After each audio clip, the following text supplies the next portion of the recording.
Apa ciri-ciri orang yang sudah terkena setan atau tergoda iblis? Adalah salah satu perbuatan-perbuatan manusia itu dari mulut kotor, bebal, dan itu menjadi keras tengkuk yang sekarang-sekarang ini yang dialami oleh negara kita. Banyaknya para penghujat-penghujat, pemimpin-pemimpin, raja-raja, sehingga ini yang tidak disukai oleh Tuhan Allah. Maka akan terjadilah yang tidak disukai Tuhan untuk manusia, orang-orang yang mulut kotor, yang berdosa.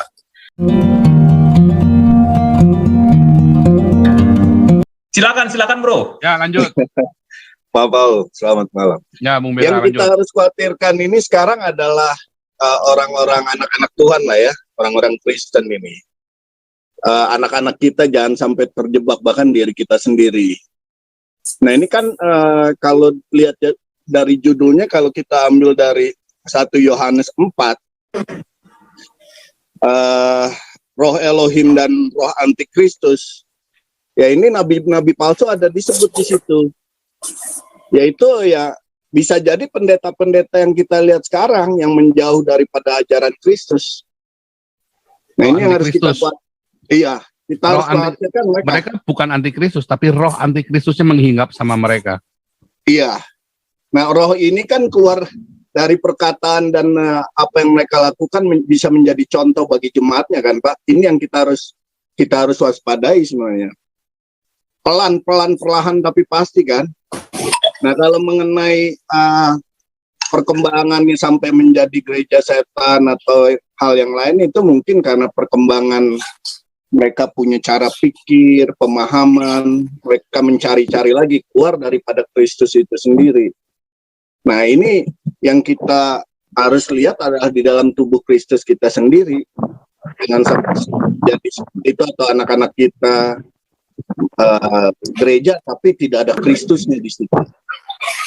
Bukan Pak Paul. Siapa nih Pak Sahat? Silakan Pak Paul. Selamat malam semua kawan-kawan. Ya, sedikit dari pemahaman saya tentang gereja setan ya. Sebenarnya gereja setan itu ada untuk orang Kristen. Dan untuk di Islam itu gereja setan itu sinonimnya itu ada ajaran setan. Maka dari itu, ya namanya perbuatan-perbuatan setan, iblis, Lucifer itu sama. Itu yang tidak disukai oleh Tuhan Yesus atau Tuhan Allah Bapa di surga. Apa ciri-ciri orang yang sudah terkena setan atau tergoda iblis? Adalah salah satu perbuatan-perbuatan manusia itu dari mulut kotor, bebal, dan itu menjadi keras tengkuk yang sekarang-sekarang ini yang dialami oleh negara kita. Banyaknya para penghujat-penghujat, pemimpin-pemimpin, raja-raja, sehingga ini yang tidak disukai oleh Tuhan Allah. Maka akan terjadilah yang tidak disukai Tuhan untuk manusia, orang-orang yang mulut kotor, yang berdosa. Nah, ini yang bisa saya berikan sharing untuk kita malam ini. Namun, kita tetap berhati-hati bahwasanya semua umat manusia memiliki mulut yang bersilat lidah, yang akan merusak keimanan. Saya bisa ambil keimanan orang-orang Kristen. Tentunya kita jangan terpancing setiap apa ujaran-ujaran yang mulut-mulut kotor.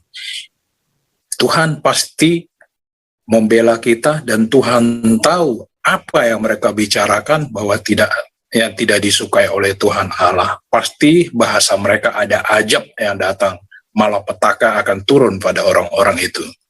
Dan saya percaya bahwa Tuhan Yesus selalu melingkupi anak-anaknya, selalu berserah kepadanya, dan sujud memohon pertolongannya di dalam setiap kehidupannya.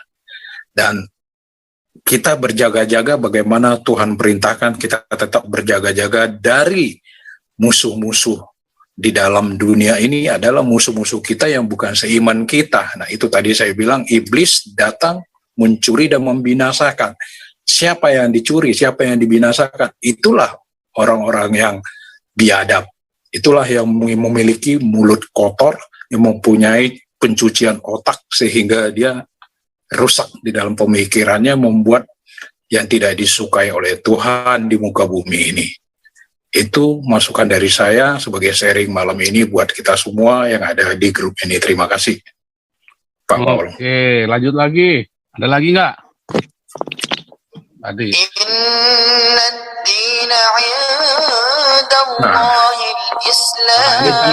Menurut setan ini. Siapa itu? Oh, itu ajarnya itu. Salah satunya ini. Ya kan? Baru diomongin. Setan. Biar engkau selamat. Itulah dia. Biar Ya. setan. Baru Itulah dia diomongin. Pak Paul. Tahu setannya Itulah dia, Pak Paul. juga akhirnya manifestasi. Jadi ini contoh nyata. Jadi kita bisa buktikan ya. Jadi kita buktikan, kita rekam dan kita viralkan, biar kita bisa memframing bahwa ini contoh-contoh bukti nyata yang setan berkarya dan bekerja. Ya. Jadi kita harus Iya, karena anak setan ini. Ya, agar kita karena anak-anak Tuhan berbicara itu setan akan keluar. Setan keluar. Dia pasti kegerahan. Dia kegerahan. Kegerahan, kepanasan setan-setan. Langsung dia beneran. Iya. Jadi memang langsung dibuktikan nih ya bahwa ternyata memang betul. itulah setan yang aslinya itu tadi. Iya, betul Pak. Jin. Betul Pak Paul.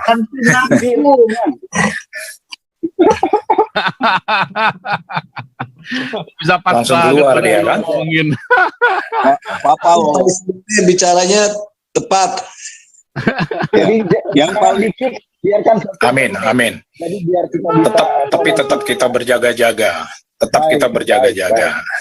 Terima Yang kasih. paling menakutkan kita itu adalah anak-anak kita yang hidup di Indonesia ya, setiap hari bergaul, mendengar. Nah ini yang harus dilindungi mereka nih, generasi muda kita. Kasihan kan kalau saya dengar anaknya Pak Paul tiba-tiba nyebrang keluar dari keyakinan orang tuanya, kan menyedihkan sekali itu. Nah ini gimana kita melindungi anak-anak kita ini, bawa ke gereja, baca Alkitab, itu. Jadi mereka mengetahui bagaimana mereka bisa menolak hal-hal yang tidak benar, tidak baik berdasarkan Alkitab lagi. Nah nanti yang tadi saya bilang tuh Pak Paul di 1 Yohanes 4 itu bagus tuh dibaca tuh mengenai roh Elohim dan roh Antikristus tuh. Di situ di ayat 2-nya ya. Demikian kita mengenal roh Elohim. Setiap roh yang mengaku bahwa Yesus Kristus telah datang sebagai manusia berasal dari Elohim. Dan setiap roh yang tidak mengaku Yesus tidak berasal dari Elohim, roh itu adalah roh Antikristus. Dan tentang dia telah kamu dengar bahwa ia akan datang sekarang ini, dan ia sudah ada di dalam dunia. Kamu berasal dari Elohim, anak-anakku, dan kamu telah mengalahkan nabi-nabi palsu itu.